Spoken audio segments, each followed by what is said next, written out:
Nagari ticket పై sitting MLA మంత్రి RK రోజా కీలక వ్యాఖ్యలు చేశారు. తనకు సీట్ ఇచ్చినా ఇవ్వకపోయినా సంతోషంగా పనిచేస్తానన్నారు. అటు సీట్ అడిగితే సంతోషంగా త్యాగం చేస్తానన్నారు. గుంటూరు జిల్లా పర్యటనలో భాగంగా మంగళగిరిలోని లక్ష్మీ నరసింహస్వామిని దర్శించుకున్నారు. ఆర్కే వైసీపీకి దూరంగా లేరని, ఆయనే పోటీ చేయనంటూ కూడా తప్పుకున్నారంటూ కూడా తెలిపారు.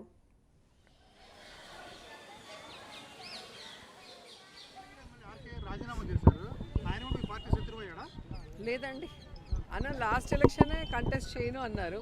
మళ్ళీ చేయాలి అని చెప్పి అడిగిన తర్వాత చేయడం జరిగింది. సో ఇప్పుడున్న సినారియాలో 175కి 175లో ఎక్కడెక్కడ ఏ సామాజిక వర్గాన్ని పెడితే బాగుంటుంది అన్న ఉద్దేశంతోనే జగన్ గారు మారుస్తున్నారు. అది పార్టీలో ఉన్న ప్రతి ఒక్కరం కూడా మంచి మనసుతో ఆహ్వానిస్తున్నారు, దానికి సపోర్ట్ చేస్తున్నారు. దీంట్లో ఎక్కడ కూడా గొడవలు లేవు. 100%. నాకు ఇచ్చినా ఓకే, ఈక్వైనా ఓకే. నేను ఎప్పుడూ కూడా మొదట్లో అయితే ఎమ్మెల్యేగా ఒక్కసారైనా చేసి ప్రజలకి సర్వీస్ చేయాలనుకున్నాను. సో 2 సార్లు అవకాశం ఇచ్చారు జగన్మోహన్ రెడ్డి గారు. అండ్ మంత్రిగా కూడా ఈరోజు మీరు చూశారు, జగన్ గారు ఇచ్చే వెల్ఫేర్ డెవలప్మెంటే కాకుండా నా వల్ల అయినా సర్వీస్ నేను చేస్తూనే వస్తున్నా. కాబట్టి నన్ను మారుస్తారని నేను అనుకోవట్లేదు. ఒకవేళ మార్చాల్సిన పరిస్థితి వచ్చినా కూడా సంతోషంగా అన్న కోసం త్యాగం చేస్తాను.